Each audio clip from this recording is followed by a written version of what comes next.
अस्सलाम वालेकुम बेटे, लास्ट टाइम हमने किया था विटामिन सी और विटामिन ए। नेक्स्ट हमने डिस्कस करना है विटामिन डी। नेक्स्ट बेटे टॉपिक हमने स्टडी करना है विटामिन डी।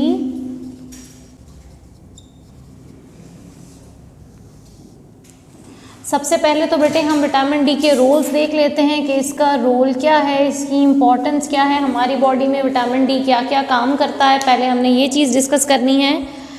विटामिन डी सबसे पहले तो बेटे हमारी बॉडी में हेल्प करता है। Number 1, it helps in maintaining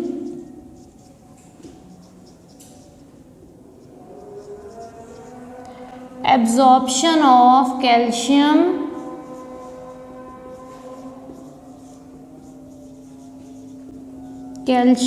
and phosphorus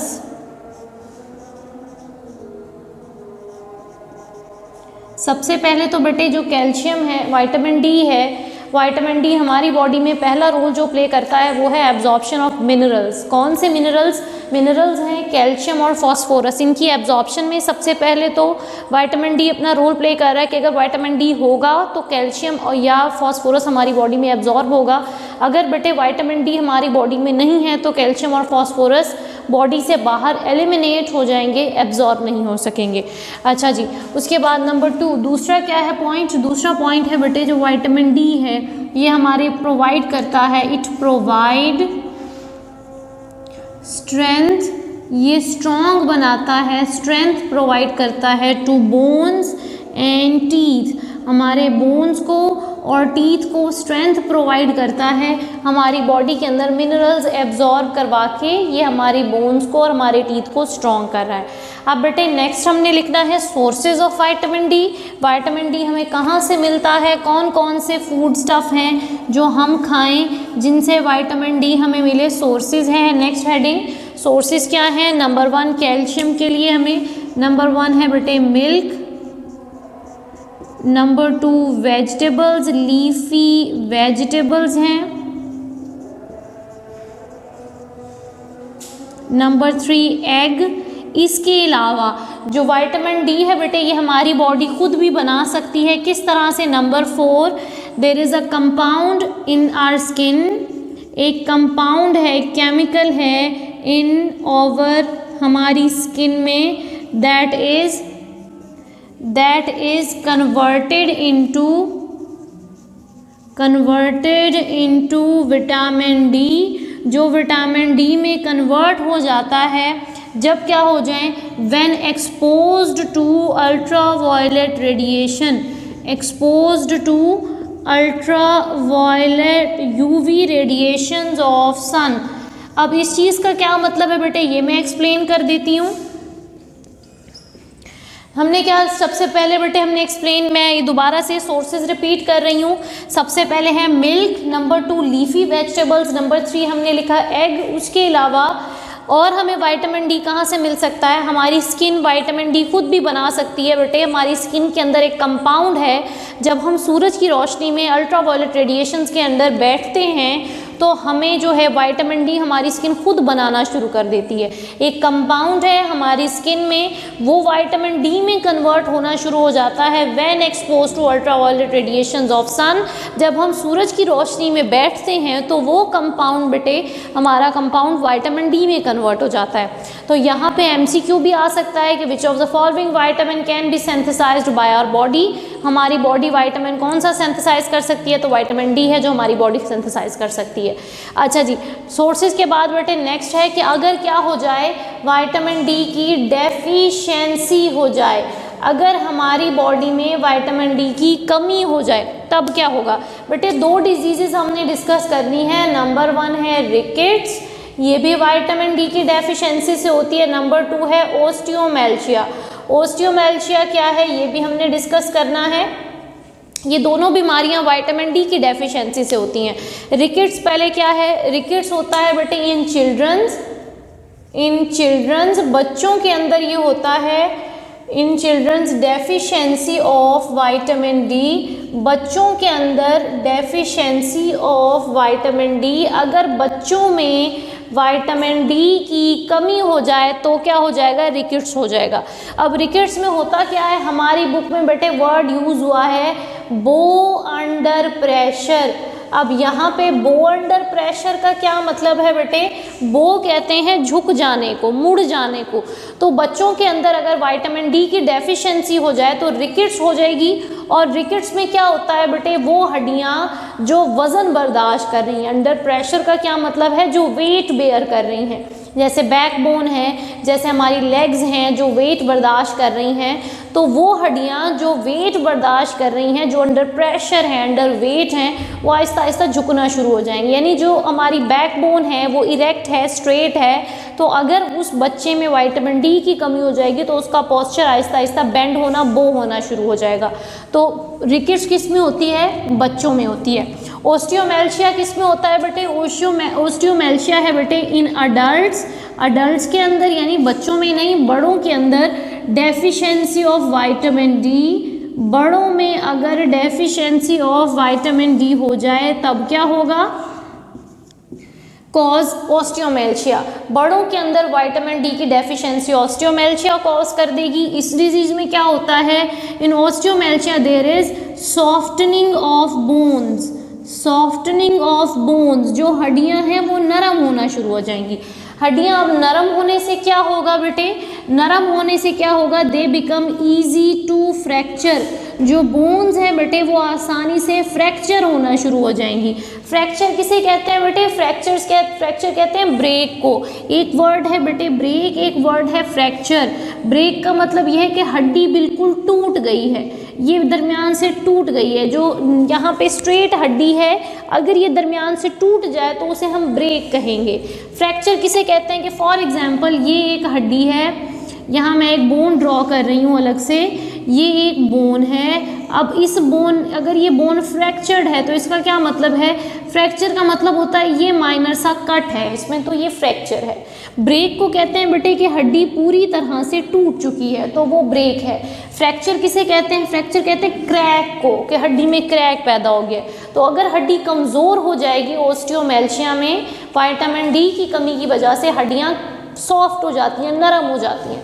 अब नरम हो गई है हड्डी तो वो आसानी से फ्रैक्चर हो जाएगी। ज़रा सा वज़न उठाएगी हड्डी, हमने कोई वेट उठाया है या फिर अपने वज़न से भी हड्डियाँ फ्रैक्चर होना शुरू हो जाती हैं।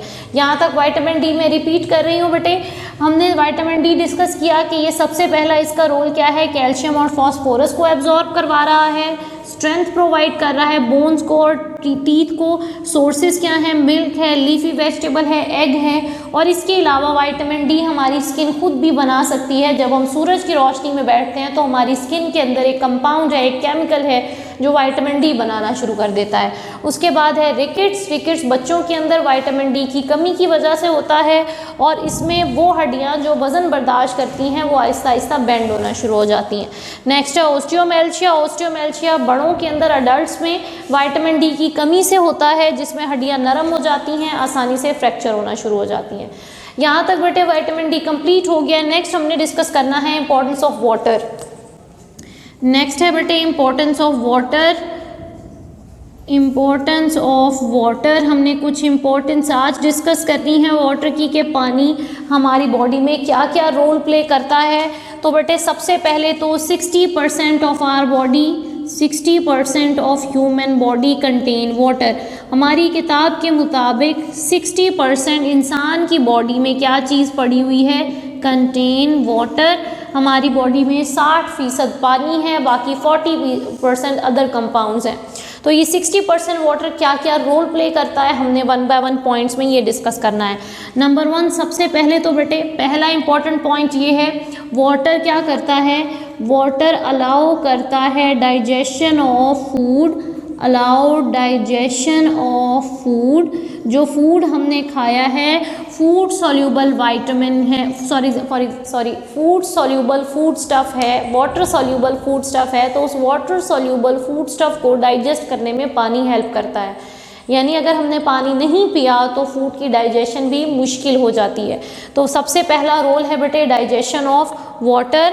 नंबर 2, नेक्स्ट रोल हम डिस्कस कर लेते हैं। नेक्स्ट रोल क्या है, नेक्स्ट रोल है बेटे नंबर 2, नंबर 2 हम डिस्कस कर रहे हैं वाटर का दूसरा रोल क्या है। नंबर 2 वाटर यूज़ होता है, water is used in elimination of waste. कि अब हमारी बॉडी में पहले तो हमने कहा डाइजेशन में हेल्प कर रहा है। नंबर 2 एलिमिनेशन ऑफ वेस्ट, जो वेस्ट हमारी बॉडी में होता है, बनता है वेस्ट थ्रू यूरिन। यूरिन के ज़रिए वो वेस्ट बॉडी से बाहर चला जाता है, तो यूरिन के ज़रिए पानी जो है वो उस वेस्ट को बाहर भेजने में, बाहर एक्सपोर्ट करने में हेल्प कर रहा है। नंबर 3 तीसरा पॉइंट क्या है बेटे, तीसरा पॉइंट है maintenance of temperature. Maintenance of temperature, हमारी बॉडी का टेम्परेचर मेंटेन रहता है 37 डिग्री सेल्सियस। वो किस वजह से कि हमारी बॉडी में बेटे अगर बाहर बहुत ज़्यादा गर्मी है तो हमें स्वेटिंग होती है, पसीना आता है, पसीने से कूलिंग इफेक्ट्स प्रोड्यूस होता है और बॉडी का टेम्परेचर 37 डिग्री सेल्सियस तक रहता है। बॉडी टेम्परेचर कैसे मेंटेन रहता है बेटे, बॉडी टेम्परेचर मेंटेन रहता है स्वेटिंग से, कि अगर बाहर गर्मी है तो गर्मी हमारी बॉडी के टेम्परेचर को अफेक्ट नहीं करती, क्योंकि हमें पसीना आना शुरू हो जाता है, पानी हमारी स्किन के ऊपर आना शुरू हो जाता है और कूलिंग प्रोड्यूस हो जाती है, बॉडी का टेम्परेचर मेंटेन रहता है। अगर सर्दियां हैं तो सर्दियों में स्वेटिंग नहीं होती, हमारे गूज बम्स बन जाते हैं, जिसकी वजह से टेम्परेचर मेंटेन रहता है। अच्छा जी, नंबर 4 नेक्स्ट पॉइंट है वाटर का। वाटर और क्या करता है बेटे, ऑल केमिकल रिएक्शंस, जितने भी केमिकल रिएक्शंस हैं हमारी बॉडी में, all chemical reaction occur in aqueous medium, हमारी बॉडी में बेटे जितने भी रिएक्शन हो रहे हैं वो सारे के सारे रिएक्शन एक्वस मीडियम में हो रहे हैं। एक्वस मीडियम किसे कहते हैं, ऐसा मीडियम जिसमें पानी हो, तो पानी होगा तो केमिकल रिएक्शंस हो सकेंगे। ये सारे पॉइंट्स हैं बेटे इंपॉर्टेंस ऑफ वाटर में। अगर पानी की कमी हो जाए, डेफिशिएंसी ऑफ वाटर, अगर पानी की हमें कमी हो जाए, जितना पानी हमें पीना चाहिए उतना पानी अगर हम नहीं पी रहे तो पानी की कमी को हम क्या कहते हैं, इज कॉल्ड डिहाइड्रेशन। पानी की कमी को क्या कहते हैं बेटे, डेफिशिएंसी ऑफ वाटर को कहते हैं डिहाइड्रेशन। अब ये डिहाइड्रेशन क्या करती है बेटे, डिहाइड्रेशन कॉज कार्डियोवास्कुलर डिजीज, यानी अगर हम पानी नहीं पिएंगे तो दिल की बीमारियां भी हो सकती हैं। कार्डियोवास्कुलर डिसऑर्डर्स, खून गाढ़ा होना शुरू हो जाएगा, अगर हम पानी नहीं पिएंगे तो कार्डियोवास्कुलर डिसऑर्डर्स होना शुरू हो जाएंगे। अब हमें कितना पानी पीना चाहिए बेटे, तो ये एमसीक्यू आपके इस टॉपिक के लास्ट 2 लाइंस में लिखा हुआ है बेटे, 2 लीटर्स वाटर पीना चाहिए हमें एक दिन में। एक अडल्ट ह्यूमन बॉडी के लिए 2 लीटर पानी है एक दिन में। और पानी ज़रूरी नहीं है कि सिर्फ हम वाटर की सूरत में लें, हम जूसी फ्रूट्स खा सकते हैं, हम वेजिटेबल्स खा सकते हैं, फ्रेश जूस पी सकते हैं जिसमें पानी होता है। अच्छा जी, मैं रिपीट कर रही हूँ इंपॉर्टेंस ऑफ वाटर। सबसे पहले हमने कहा 60% पानी है, वाटर डाइजेशन के लिए चाहिए, वेस्ट को एलिमिनेट करने के लिए चाहिए, टेम्परेचर को मेंटेन करने के लिए चाहिए, हर केमिकल रिएक्शन को होने के लिए पानी चाहिए हमारी बॉडी में। फिर अगर पानी की कमी हो जाए तो उसको डिहाइड्रेशन कहेंगे, और डिहाइड्रेशन की वजह से कार्डियोवास्कुलर डिजीज़ हो सकती हैं। लास्ट में हमने एमसीक्यूज़ पढ़ा। एमसीक्यू क्या है बेटे, कि 2 लीटर पानी एक अडल्ट ह्यूमन बॉडी को रिक्वायर्ड है एक दिन में। एक अडल्ट ह्यूमन बॉडी एक दिन में 2 लीटर पानी पिए। अच्छा जी, यहाँ तक ये टॉपिक कंप्लीट हो गया। यहीं से ही नेक्स्ट हम फिर इंशाल्लाह नेक्स्ट कंटिन्यू करेंगे। ओके बेटे, अल्लाह हाफ़िज़।